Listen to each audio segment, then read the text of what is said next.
Good evening, everyone. My name is John Doyle. I work with Bank of Ireland. I'm a Senior Relationship Manager on the Asset Finance team, where we offer solutions for vehicle finance, machinery finance, and anything that you can really need for your business in terms of machinery or vehicles. So I am delighted to welcome you all to the backyard of Blast, the 6 o'clock session. The backyard is proudly supported by Bank of Ireland. It's a space where producers can come, meet industry colleagues, meet buyers, meet food consultants, and really learn and, I suppose, network and hopefully have some collaborations afterward. I'd like to introduce you to my panel, who I'm delighted to be joined this afternoon by, starting on my left-hand side, Mark, Owen, Cara, and Tomas. So just a little about each of them to start off. So we'll start with Cara, ladies first. Cara is CEO of Routes to Market, which is a food consultancy business. Started just shy of 2 years ago, but Cara brings over 30 years of experience working with some large food brands such as SuperValu, Muller, Cully & Sully and Velo.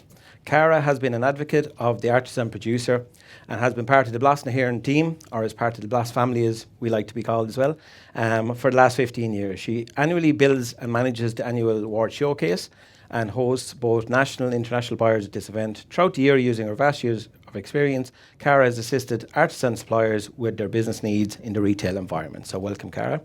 Tomas is head of local enterprise in Kerry for the past over 10 years.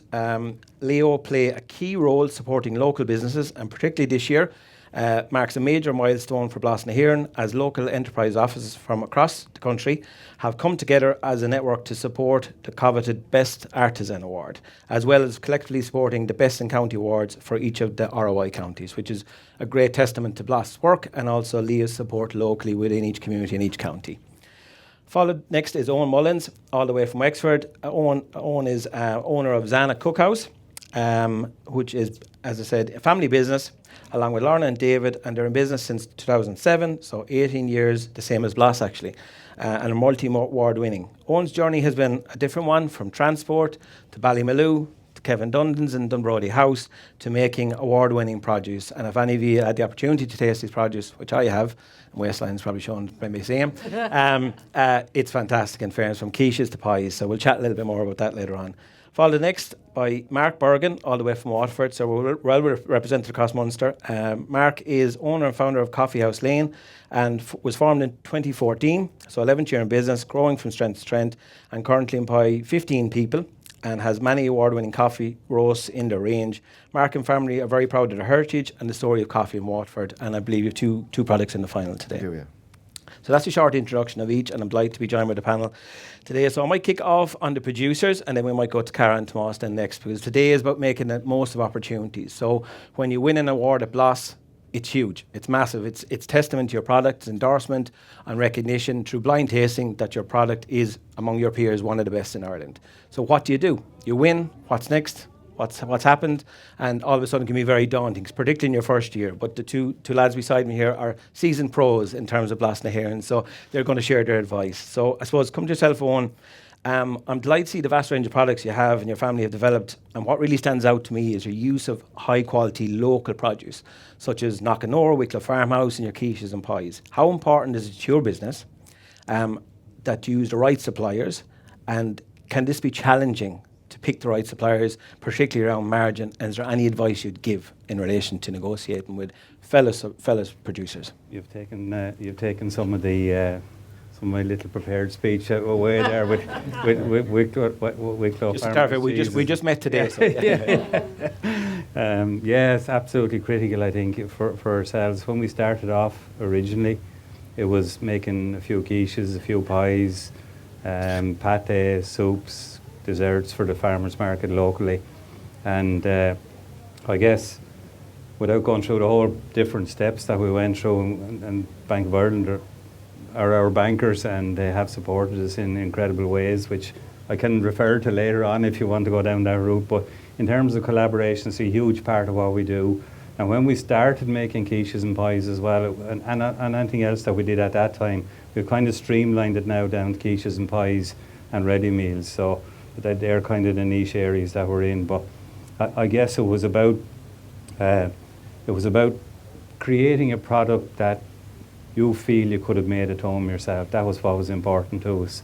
And we kind of we went to the stores originally, the shops and independent stores, and we had the products, and it was expensive. It was more expensive than what you'd buy with lower tier products, and it was kind of, these won't sell because your price point is too high.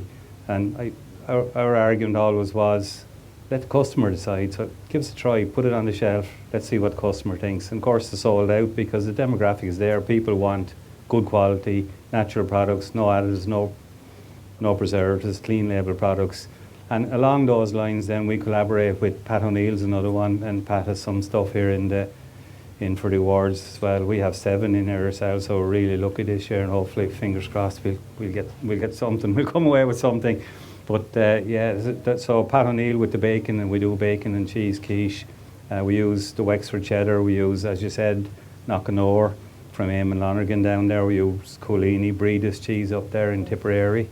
And Wicklow, of course, John Hempenstall. I went to school with John Hempenstall, so we've a long kind of a journey together. So but it's a hugely important part of what we do: the collaboration, the quality ingredients, the local ingredients, the Irish ingredients, and I think that's where it kind of comes from in terms of how do we grow each other's businesses, not just how do we grow our own business. And it's about supporting each other. It's about buying Irish for the want of using a cliche, but it is critical, it is important. And when you go into the supermarket and you see, oh, there's an Irish product and there's something from Vietnam, and you're looking at it and you say, well, the Vietnam one, well, that's 20 cents cheaper. Pay the extra 20 cents, buy an Irish, because you're putting somebody into a job, you're keeping people in position, you're keeping businesses turning over. So anyway, John, I'll be here all night talking if you let me. Well, thanks. And that's what tonight's about. It's infectious and very own, your passion. And with Blossom, if there's any new producers here, collaboration is key. You'll meet some great contacts over the weekend, and don't be afraid to ask, even if they might seem a little bit larger than yourselves in terms of size or products, but they're always here to help, and as there's a lot of people in the room, are here to help as well. So, Mark, moving on to yourself, doing a bit of research in terms of Coffee House Lane. One thing that struck to me was 2 things really, is heritage of coffee and how important that was to you, and family. So can you tell us a little bit about your business and how important in the Daisha that the heritage of coffee is to yourselves? It was, well, we were introduced to a local historian. We had been in the coffee industry before that with another brand called Ponticelli, which was styled after an Italian-style coffee. But when we met Eamon McAneeney in Waterford, he's a local historian. Eamon could tell us the story and the history of coffee in Waterford. So through talking to him, we learned that the first commercial cup of coffee is long believed to be sold on Coffee House Lane of Waterford. Back then the streets in Waterford didn't have names, so it became known as Coffee House Lane because John Aikenhead's coffee house was there. When I met him, and then which I said, if I had met you 10 years ago, Ponticelli might never have been born, but we did it as part of being part of the Super Value Food Academy. From that we got great mentoring and great mentorship, basically, to go and see how to develop a retail product. So we didn't know anything about it. You know, we had been doing food service coffee all along until then. So the importance of branding and everything was so important for us. So as soon as we did that, we saw our sales lifting in Super Value, and they were going and going and going. And then, you know, to go on and get the external accreditation and win a Blossom Hearing Award for us was just gobsmacking. We didn't know what to do. We brought the award with us everywhere we went. We went out to do tastings and Super Values and show it off and tell people about it. But for us, yeah, look at the history of Waterford. The history of coffee in Waterford was massively important for us to go and tell that story. And then we were just a small family business, really, at heart. So I said, my own 2 kids are here. They work in the business as well. My wife works in the business. My brother-in-law does all the roasting. So very much a family business at heart. So yeah, family is massively important to us. Brilliant. No, it's great to hear. And I suppose I failed to mention at the start, I'm judging at Blast for the last 7 years. So I'm banker by trade, but passionate food I suppose, promoter and foodie. But coffee was one of the ones that stood out to me. I'll never forget the first year I came down judging at Blast, and I had a client who was a roasting coffee. I won't mention what part of the world, but they didn't place in the top, the top 3, and they were very disappointed because one of the large providers placed. And I was trying to explain to them, like, it's still an education journey in terms of coffee, about the palate and about the taste, because some people are used to, we'll say, the instant coffee that you might get in a jar versus the coffee roast coffee. So I think the evolution of coffee between Coffee House Lane, I see Rob from Velo here as well, some fantastic roasters across the country now, And it's really great to see the culture is there within coffee, because it does keep us going in the mornings. Keeps me going anyway with two small kids at home, particularly at 6:15. So listen, Cara, moving on to yourself. As I said, I mentioned earlier in your bio, the showcase next door. Probably the best supermarket I've ever seen anyway. And my shopping bill at the end of this weekend goes up multiple with all the stuff I want to buy after Blast Blinders. But tell us a little bit about the history of the showcase and about the background and how you got involved in terms of the showcase space. Well, as always, I fall into everything by accident and by being curious. Came down to Bloss a couple of years ago. I was working with Muller Yogurts at the time, and they were looking to source a dessert company at the time. So I had spoken to someone. They had said, go down to Dingle, see what's happening over there, see if there's any dessert companies at the time. So, of course, I was inquisitive, started talking to Artie and started looking at the showcase. At that time, this is 15 years ago, when the brand was being built at the time, people knew about the accreditation of the Bloss piece. But the showcase was a small area, and obviously Artie, Fallon, Ali, the team, very, very passionate about producers. And I just kind of said to Artie, would it be interesting to have some of the retailers down just to see the passion, the work that all of the producers do. So that's how it all kind of kicked off. And he said, well, will you look after it for me? And ever since, I've been looking after it in the forefront, but all the back work is done by the team, and it's a vast team of people. You have no idea the amount of logistics, the work that goes in behind it, but it's all for your benefit to be there in front of the buyers, which happened today, which was fantastic. It's great for them to get in there, look at the produce, and then tomorrow, by all means, hound them. Get in there and talk to them. Come to us, the Bloss team, and we'll be able to marry you up with them, whoever your buyer is, and say, we're interested in looking to get ourselves into Tesco's, we're in Super Value. If I say one without the other, I'll be absolutely hammered. So all of them, Aldi, Lidl, they're all here. And as well as that, a lot of emporiums as well. So don't forget your small speciality and especially artisan producers. They'll all be here as well. So make sure that you come to us. And it may be Holland and Barrett are here. There's lots and lots of buyers here currently at the moment. Retail, food service, all the different channels. But come to us and ask us for help tomorrow. Thanks, Cara. No, in fairness, and you've done a cracking job in the showcase again this year. It's testament to it, from 18 years ago, a couple of hundred products, to now over 3,500 entries in Bloss, and it's just phenomenal how it's grown. Tomas, come to yourself next and talk about collaboration. So Banks and Leo work really close together, because we both have a really good function in terms of the customer's business journey. And tell us, I suppose, about the various supports available from Leo, because I know Leo is very, very strongly involved in with food producers, and I suppose researching and chatting to yourself in a panel last year as well, there's a lot of dedicated food programs that complement the business journey that producers need, whether that's at the lower level in terms of entry, from an idea at their kitchen table to farmers market to shop floor. So what supports have you got available at the moment? Well, I might start by saying, we're local enterprise offices. We're based in our local communities. We have great appreciation of, I suppose, the challenges facing the small business sector. And I suppose, food-based businesses face huge challenges, both in terms of health regulation, food standards, and so on. And again, we work very closely with a lot of food producers. I would say here in Kerry, maybe 20-30% of the formal funding applications we would receive would come from food producers. And I suppose they can be categorised as core grant schemes. For example, with feasibility supports, we have business priming grants, business expansion grants, market discovery supports. But again, like, what would be supported within those schemes? So, for example, if one takes a priming grant, again, it's early stage business, less than 18 months of age, capital equipment can be supported under that scheme, employment can be supported under that scheme, rental can be supported under that scheme, and elements of consultancy. So take, for example, a small food producer moving into a food hub, for example. Again, perhaps it's good just to talk about a possible case study where that food producer, early stage, would approach the local enterprise office, and in terms of the supports we can provide both rental, perhaps for the first year, 50% of rental. We can provide employment support for the first employee. we can support the purchase of equipment within that premises as well. But it's not only about the financial supports, it's about the soft supports, as you touched on there, John. I think, they're so important. I think our panel here, as they've stated, again, looking at the support that is within the network, and that network is so important. And it's to link back with people who've already, we'll say, worked through a process or worked through a system and gained from their experiences.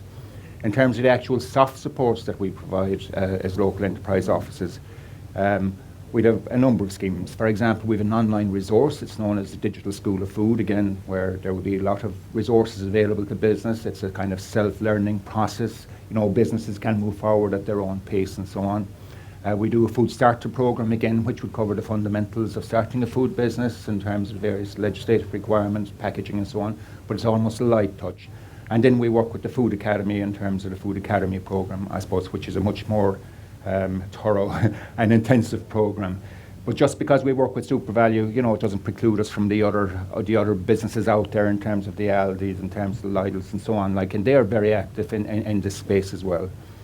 We're very closely linked with the likes of Bordis Givara in terms of the fish development sector, on board BIA in terms of exports and so on.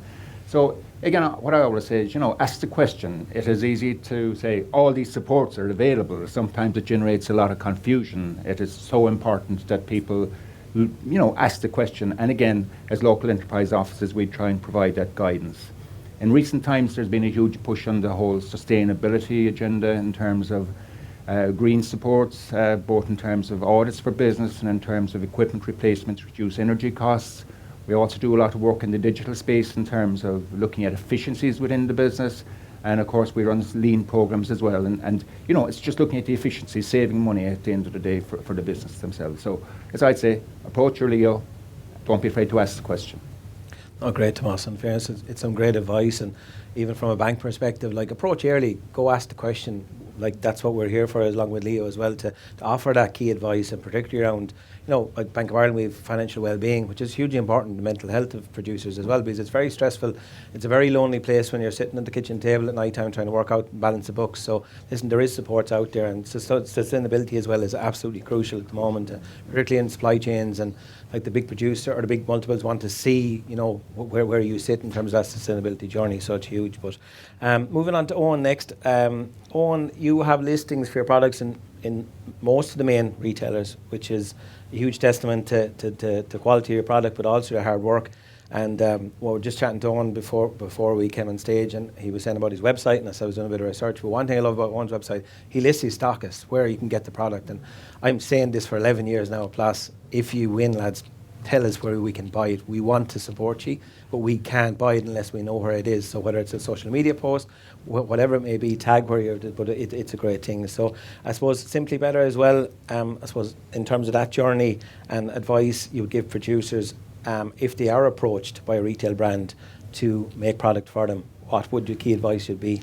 Yeah, I guess when we started, we were making quiches in our own kitchen at home, Lauren and myself, and David was there at the very beginning as well, and he went back to Galway and did his Bachelor of Honours degree in Hotel and Catering, and then came back and joined the company again. But from those early days, where we basically hadn't got two brass fardens to rub together, to coin an old-fashioned phrase, to a situation where we got a lot of support, and it's kind of relevant, both Leo and the Bank of Ireland being here, because they were hugely instrumental in how we grew our business. And in particular, I guess, and this kind of comes under the heading of challenging times in growth of a business as well. We were in a place which coincidentally was Wexford Preserve's old factory, and in 2019 we needed to expand and grow into a bigger building.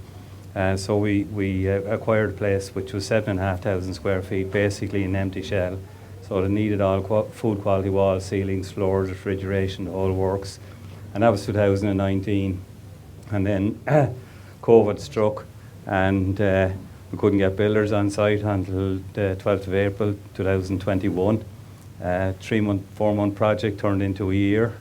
The budget went from 750 to 1.4. And halfway through the whole thing, obviously, we were talking to Bank of Ireland, and I see our Bank of Ireland food champion down the back there. Hello, Lucy. And Lucy came on site with our local manager as well. And we sat down and had a look, and they funded the remaining work that needed to be done. We got in, we got going. And then we were in January 2022. A month later, the war broke out in the Ukraine in February. So costs, for example, butter in January 22 was 95 euros for a 25 kg block. By April, that had gone to 207 euros a block.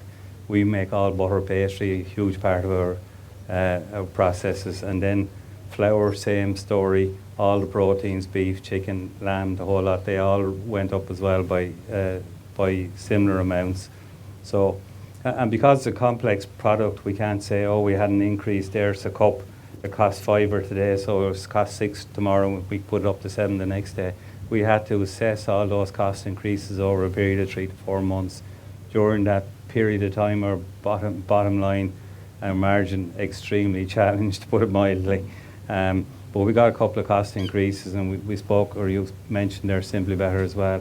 In 2015, Simply Better came along, and they saw our product was on the shelf. They saw it, and they said, we want a product like that. And the whole, I guess, journey of the Simply Better product lines is about local producers and good quality ingredients and clean label products, and we fitted into that part. And again, like, we're really lucky, because when they came to us first in 2015, it was a situation where we could handle it.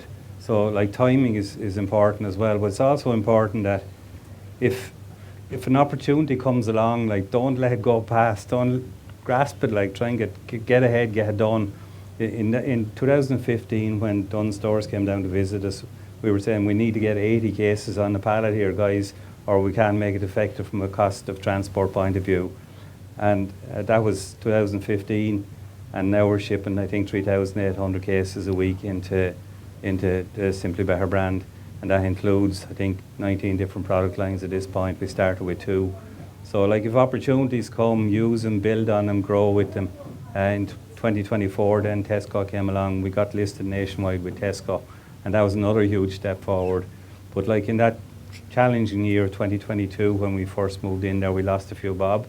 Following year, we made a few bob, and in 2024, then we're in a pretty good position and are continuing that situation. But you will have challenging times, and I guess it happens in every business, and sometimes those times are outside your control. Like, who would have thought the streets of Dublin and London and Paris and New York would be empty and so on? Who would have thought, like, that the Ukraine situation would have developed? And I think we just have to accept that that's the way it's going to be in the future. We never know what's around the corner. All we can do is prepare as we go. But on our journey in renovating the property as well that we acquired, Leo were very instrumental. I think the contribution we got from Leo at the time was 186,000. But they guide us all the way along. Now, there's paperwork to done. Get over it, like, kind of thing. It's what you have to do, like, and there has to be, oversight from Leo's perspective as well, like, so it's a serious investment from our point of view, but it was hugely helpful, and of course the support from the Bank of Ireland as well. So I don't know whether I answered the question or not, John. Well, in fairness, we could probably listen to all night, in fairness to Mark and Cara and Tomas as well, but I suppose touching on challenging times, Mark, both coffee and cocoa prices have risen considerably.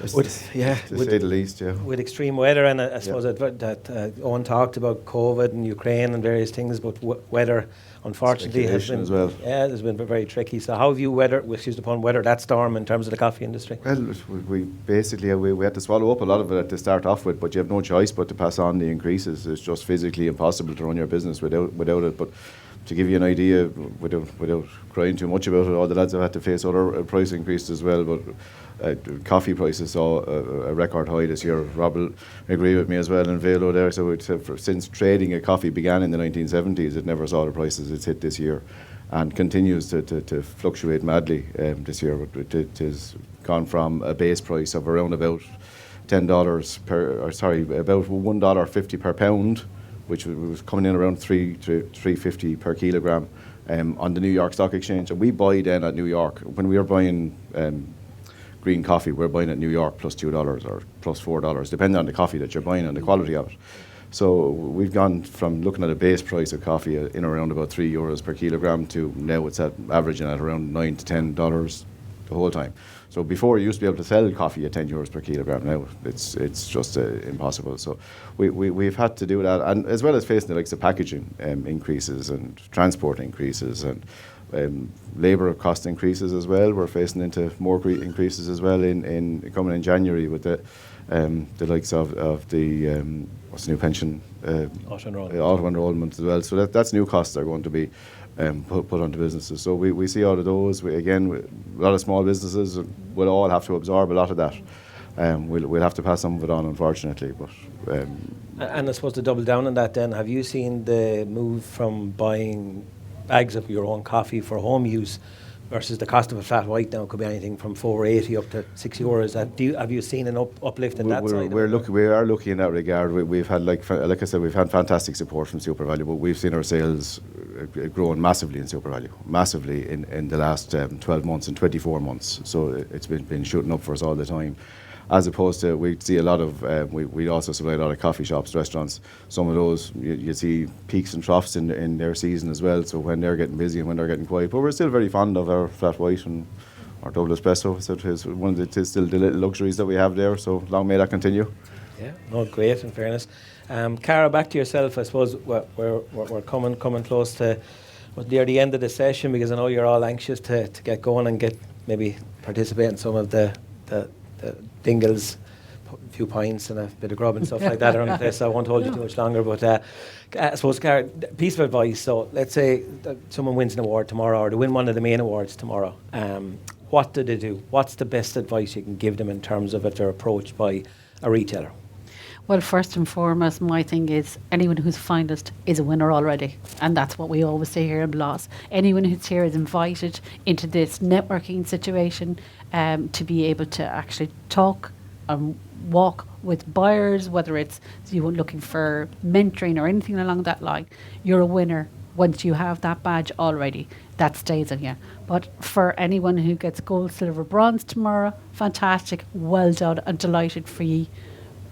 What I would suggest for you to do is come with objectives tomorrow. Make sure that you get to meet everyone you want to meet, whether it's buyers or whether it's other producers to collaborate with.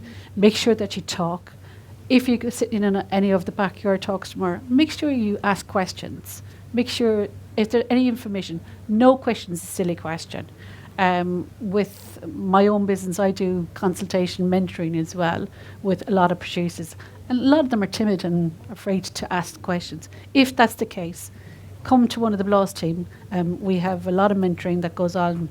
Sharon Noon here does a lot of social media. Annie Dunn does a lot of branding as well. Vivian Gleason, all PR. Make sure you go and speak to them and ask them questions. And anyone, as I said, really your peers as well. They have the knowledge, logistics, anything along that distribution. And if you want any information inside tomorrow, make sure you ask a question of the Bloss team. Ali's down below in registration desk, Fallon, Artie, myself. But there's a wide, vast team there. Make sure that you ask.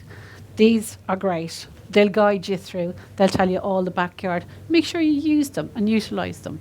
That's my tips for you to go and do.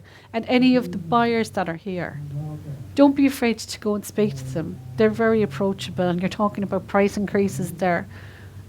I always say to the producers that I work with, they're human beings as well. They know what's going on. Don't be afraid to ask. You know yourself, Mark. Once you approach them and you're very honest with them, just say to them, this is what's happening. Can we have a chat? Especially anyone who's new here. Make sure that you enjoy yourselves. This is a celebration. Enjoy Dingle, enjoy Bloss, and come back again next year. Tomas, come to yourself to wrap up in terms of key advice. I suppose what I would say is it's actually interesting, just to backtrack a minute. I was reading, I heard of a survey during the week where a younger age group, they actually prefer coffee rather than going for a few pints, which is certainly encourages the business. Long may it continue. But I suppose my final advice would be, Bloss has grown over the years. It's become a significant brand name. I suppose from a Leo perspective, my colleague Niall has been working very closely with Artie over the last year. Niall, stand up. But again, I suppose the fact that Blossom na hÉireann has the backing of the full Leo network at this stage. In previous years, it would have been on the basis of Leo by Leo. Of course, Kerry, we were always very closely engaged, and I know Artie going back a long time. So, like, you know, the branding is just so important. Put it first and foremost on any packaging you have. Get out there and tell the story, social media. And I suppose lastly, don't forget about the local enterprise office. We're human beings as well. We know where you're coming from. Pop in, have the conversation. And it can be a very early stage conversation. You don't need to have the full business plan. Just have the discussion. Thanks, Tomas. As Cara mentioned, that being a finalist is winning, and it is a recognition for your product. But I suppose, Owen, to come to yourself, a win tomorrow, or a gold, silver, or bronze, what would that mean to you and your family and your business? Sure, well, it's tremendous add-on. Like, we get the little stickers, put them on all our boxes, and we started off, Lauren and myself, we've 52 people now in our little factory down in Wexford, and the first thing that'll happen is I'll tell the people in Wexford, and there'll be a bit of celebration in the factory down below. So, but apart from that, it gives credibility to your product, and it gives status to your product, and it's hugely important, I think, in terms of promoting it as well, because they see that, and it's a stamp of approval, it's a stamp of quality, and it's hugely important to us. Thanks, Owen, and best luck tomorrow. Mark, yourself, I see you met your daughter and your son here as well earlier. Yeah. They're smiling down at his ear, up at his ear, I should say. But what would it mean to you and your family? It means the world to us. Like, just to echo what Owen is saying there, so it gives you that little bit of external accreditation. I said, you know, you've got a good product.